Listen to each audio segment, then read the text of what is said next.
முக்கிய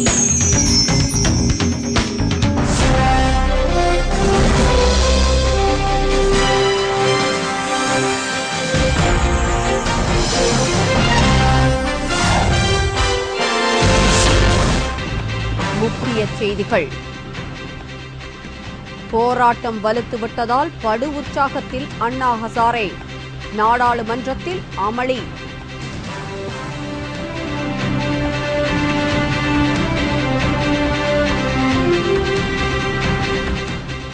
முல்லை பெரியாறு அணை விவகாரம், மதுரையில் உண்ணாவிரத போராட்டம்.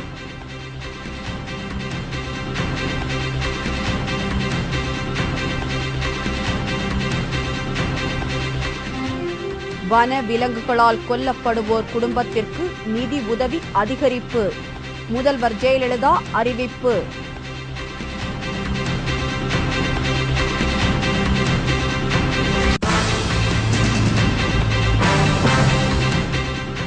இன்னும் ஒரு வருடத்திற்கு மின்சார வெட்டு தொடரும், மின்சார வாரியம் தகவல்.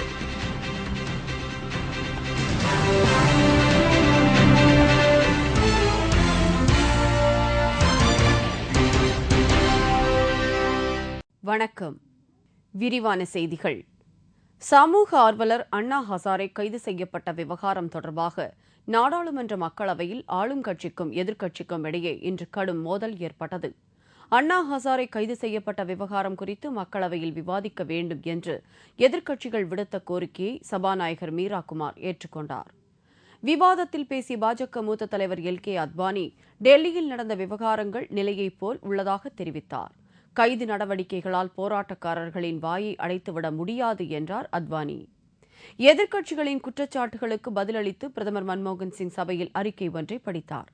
லஞ்ச ஊழலை ஒழிப்பதில் தமது அரசு அக்கறை கொண்டிருப்பதாகவும் இதற்காக நாடாளுமன்றத்தில் லோக்பால் மசோதா கொண்டுவரப்படுவதாகவும் தெரிவித்தார்.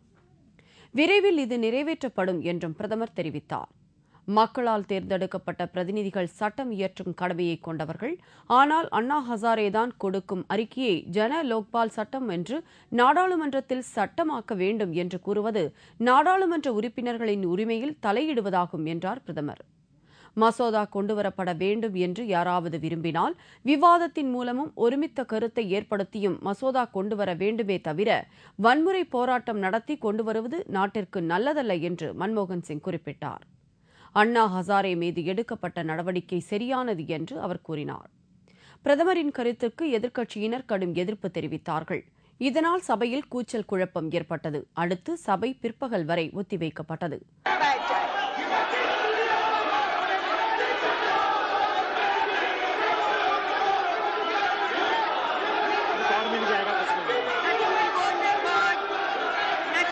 இதனிடையே திகார் சிறையில் வைக்கப்பட்ட அண்ணா ஹசாரே விடுதலை செய்யப்பட்ட பிறகும் சிறையிலிருந்து வெளியே வர மறுத்துவிட்டார்.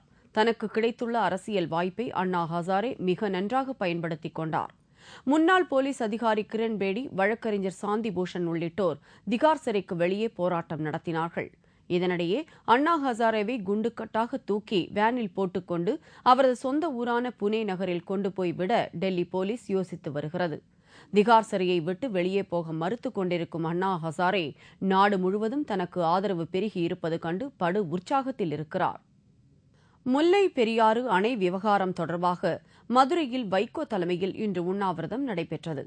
முல்லை பெரியாறு அணை விவகாரத்தில் கேரள அரசும் மத்திய அரசும் தமிழகத்திற்கு துரோகம் செய்வதாக கூறி விவசாய சங்கங்கள் மற்றும் மதிமுக இணைந்து மதுரையில் உண்ணாவிரத போராட்டம் துவங்கியது.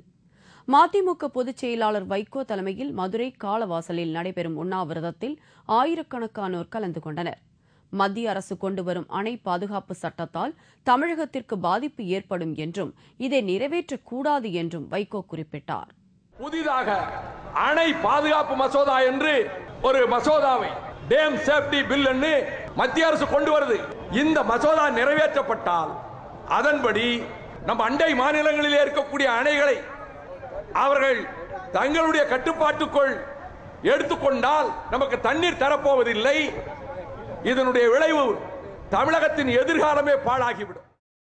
வனவிலங்கு தாக்கி உயிரிழப்பவர்களுக்கான இழப்பீட்டுத் தொகையை 3 லட்சம் ரூபாயாக தமிழக அரசு உயர்த்தியுள்ளது. மக்கள் தொகை பெருக்கத்தாலும் தொழில் மயமாதலாலும் வனவிலங்குகள் வசிக்கும் காடுகள் பாதிக்கப்படுகின்றன. எனவே காடுகளிலிருந்து இடம்பெயரும் விலங்குகள் மனிதர்கள் வசிக்கும் பகுதிக்குள் நுழைந்து சேதங்களை விளைவிக்கின்றன. அவ்வாறு வன விலங்குகளால் ஏற்படும் உயிர் சேதம், பயிர் சேதம், உடைமைகள் இழப்பு, கால்நடைகள் ஆகியவற்றிற்கான இழப்பீட்டுத் தொகையை தமிழக அரசு உயர்த்தியுள்ளது. இதற்கான அறிவிப்பை முதல்வர் ஜெயலலிதா இன்று சட்டப்பேரவையில் 110ஆம் விதியின் கீழ் வெளியிட்டார். அதன்படி வன விலங்குகளால் ஏற்படும் மனித உயிரிழப்பிற்கு இதுவரை வழங்கப்பட்டு வந்த 1,50,000 லட்சம் ரூபாய் இழப்பீட்டுத் தொகை 3 லட்சம் ரூபாயாக உயர்த்தப்பட்டுள்ளது. பயிர் சேதங்களுக்கு ஏக்கர் ஒன்றிற்கு 25,000 ரூபாயும், ஓடு மற்றும் கான்கிரீட் வீடுகள் முழு அளவில் சேதமடைந்தால் 35,000 ரூபாயும் வழங்கப்படும் என்றும் தமிழக அரசு அறிவித்துள்ளது. தமிழ்நாட்டில் மின்சார வெட்டு இன்னும் 1 வருடத்திற்கு நீடிக்கும். தமிழக மின்சார ஒழுங்குமுறை ஆணையத்தில் மின்வாரியம் மனு ஒன்றை தாக்கல் செய்துள்ளது. அதில் தமிழகத்தில் மின்வெட்டு மற்றும் மின் சப்ளை கட்டுப்பாடு நடவடிக்கையை 6 மாதங்களுக்குள் அகற்றுமாறு டெல்லியில் உள்ள மின்சார மேல்முறையீட்டு தீர்ப்பாயம் தமிழ்நாடு மின்சார ஒழுங்குமுறை ஆணையத்திற்கு உத்தரவிட்டுள்ளதாக கூறப்படுகிறது. அந்த உத்தரவை நிறைவேற்றும் வகையில் மின்வாரியம் செயல்பட்டாலும் மின் பற்றாக்குறை நிலைமையை சமாளிக்க மின்வெட்டு நடவடிக்கையை மேற்கொண்டுள்ளதாகவும் கூறப்படுகிறது. தமிழக அரசு திட்டங்கள், மத்திய அரசுடன் இணைந்த திட்டங்கள், மரபுசாரா எரிசக்தி திட்டங்கள் ஆகியவற்றின் மூலம் மொத்தம் 3,920 மெகாவாட் மின்சாரம் அடுத்த ஆண்டில் கூடுதலாக கிடைக்கும் என்றும், அதன் மூலம் அடுத்த ஜூன் மாதத்திற்கு பின் மின் தட்டுப்பாடு முற்றிலுமாக தீரும் என்றும் அந்த அறிக்கையில் கூறப்பட்டுள்ளது. எனவே அடுத்த ஆண்டு ஜூன் வரை இன்னும் 10 மாதங்களுக்கு மின்வெட்டு மற்றும் மின் சப்ளை கட்டுப்பாடு நடவடிக்கையை தொடர அனுமதிக்க வேண்டும் என்றும் அதில் கூறப்பட்டுள்ளது. இதன் மூலம் அடுத்த ஆண்டு ஜூன் வரை மின்வெட்டை நீட்டித்து அமல்படுத்த அரசு முடிவு செய்துள்ளதால் தொடர்ந்து 10 மாதங்களுக்கு அனைத்து இடங்களிலும் மின்வெட்டு நீடிக்கும் என தெரிகிறது. ஜன் லோக்பால் குறித்த தனிநபர் மசோதாவை நாடாளுமன்றத்தில் கொண்டுவர பாஜக திட்டமிட்டுள்ளது.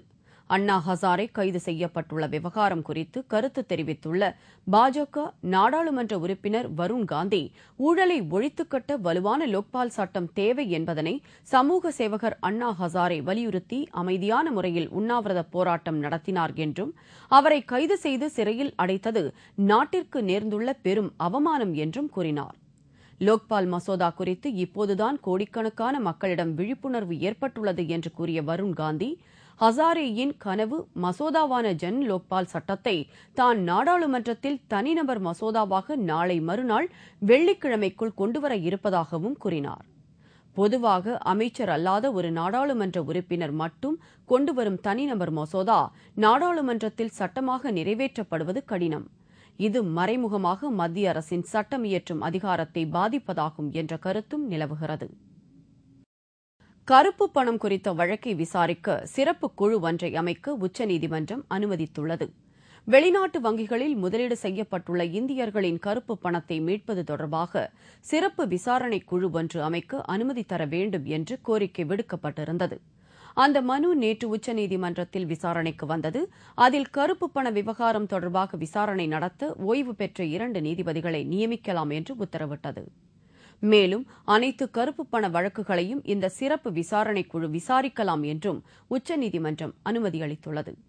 இந்நிலையில் இந்தியாவிலிருந்து சுமார் 20.92 லட்சம் கோடி ரூபாய் சட்டவிரோதமாக வெளிநாடுகளில் பதுக்கி வைக்கப்பட்டுள்ளதாக மாநிலங்களவையில் மத்திய அரசு தெரிவித்தது. மேலும் கடந்த 1948ஆம் ஆண்டு முதல் 2008ஆம் ஆண்டு வரையிலான காலகட்டத்தில் 10 லட்சம் கோடி ரூபாயை இந்தியா இழந்துள்ளதாகவும் மத்திய அரசு குறிப்பிட்டுள்ளது. தெலுங்கானா கோரிக்கைக்காக பதவியை ராஜினாமா செய்த ஆந்திர மாநில அமைச்சர்கள் மீண்டும் அமைச்சரவைக் கூட்டத்தில் கலந்து கொண்டு தங்கள் அலுவலக பணிகளை கவனிக்க தொடங்கியதால் அங்கு பரபரப்பு ஏற்பட்டுள்ளது. ஆந்திராவில் தெலுங்கானா பகுதியை தனி மாநிலமாக்க வேண்டும் என்று அந்த பகுதி மக்களும் அரசியல் கட்சியினரும் நீண்ட காலமாக போராடி வருகின்றனர். இந்த நிலையில் இந்த கோரிக்கையை வலியுறுத்தி கடந்த ஜூலை மாதம் 4ஆம் தேதி ஆந்திர மாநில அமைச்சர்கள் 11 பேர் உட்பட 47 சட்டமன்ற உறுப்பினர்கள் மற்றும் காங்கிரஸை சேர்ந்த 11 எம்பிக்கள் தங்கள் பதவியை ராஜினாமா செய்தனர். ஆனால் அவர்களின் ராஜினாமா இன்னும் ஏற்கப்படவில்லை. தெலுங்கானா பிரச்சினையில் 10 அமைச்சர்கள் பதவி விலகியதன் காரணமாக ஆந்திர அரசிற்கு நெருக்கடி ஏற்பட்டது. முதலமைச்சர் கிரண் ரெட்டி அமைச்சரவைக் கூட்டத்தை நடத்த முடியாமலும் சிரமப்பட்டு வந்தார். மேலும் அமைச்சர்கள் பதவி விலகியதால் அரசு பணிகள் சரிவர நடைபெறாமல் கோப்புகள் தேங்கின. இந்நிலையில் தெலுங்கானா பிரச்சினைக்காக ராஜினாமா செய்திருந்த அமைச்சர்களில் 9 பேர் நேற்று திடீரென்று அமைச்சரவைக் கூட்டத்தில் கலந்து கொண்டனர். அதன் பிறகு தங்கள் அலுவலக பணிகளையும் கவனிக்க தொடங்கியுள்ளனர். அமைச்சர்களின் இந்த நடவடிக்கை தெலுங்கானா கூட்டு நடவடிக்கை குழுவிற்கு அதிர்ச்சியை ஏற்படுத்தியுள்ளது. சிறப்பு துணைத் தேர்வு எழுதி தேர்ச்சி பெற்ற தொழிற்கல்வி மாணவர்களுக்கான பொறியியல் கலந்தாய்வு நாளை அண்ணா பல்கலைக்கழகத்தில் நடைபெறுகிறது.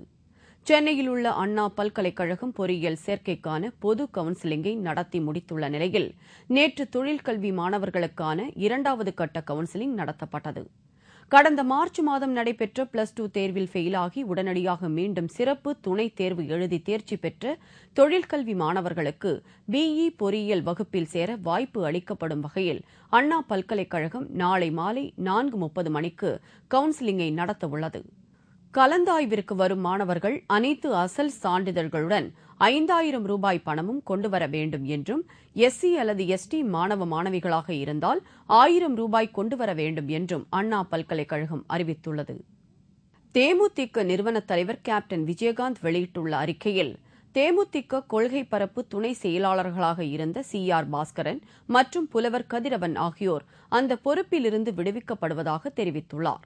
இதேபோல கழக தேர்தல் பணி செயலாளராக இருந்த ஜெகவீரபாண்டியன், மாநில விவசாய தொழிலாளர் பிரிவு துணை செயலாளராக இருந்த கோ சங்கர் ஆகியோரும் அவரவர் வகித்து வந்த பொறுப்புகளிலிருந்து விடுவிக்கப்படுவதாகவும் கேப்டன் விஜயகாந்த் தனது அறிக்கையில் குறிப்பிட்டுள்ளார். ஓய்வூதியம், இன்சூரன்ஸ், மைக்ரோ பினான்ஸ் உள்ளிட்ட நிதி மசோதாக்களுக்கு எதிர்க்கட்சிகள் எதிர்ப்பு தெரிவித்ததை அடுத்து அவை நிறைவேற்றப்படாமல் இருப்பதால் இவற்றில் சீர்திருத்தம் செய்ய மத்திய அரசு முடிவு செய்துள்ளது. இன்சூரன்ஸ் துறையில் நேரடி அந்நிய முதலீடு, மைக்ரோ பினான்ஸ் நிறுவனங்களின் அதிகப்படியான வட்டி உள்ளிட்டவற்றை எதிர்க்கட்சிகள் எதிர்க்கின்றன. எனவே முக்கிய நிதி மசோதாக்கள் நிறைவேற்றப்படாமல் நாடாளுமன்றத்தில் தேங்கி கிடக்கின்றன.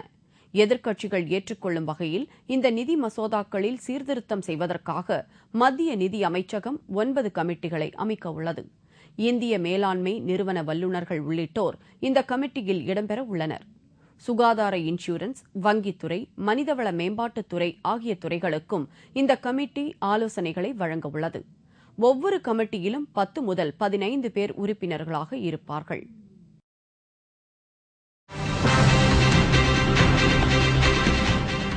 அதிக நெல் உற்பத்தி செய்யும் விவசாயிகளுக்கு சிறப்பு ஊக்கத்தொகை சட்டப்பேரவையில் அறிவிப்பு.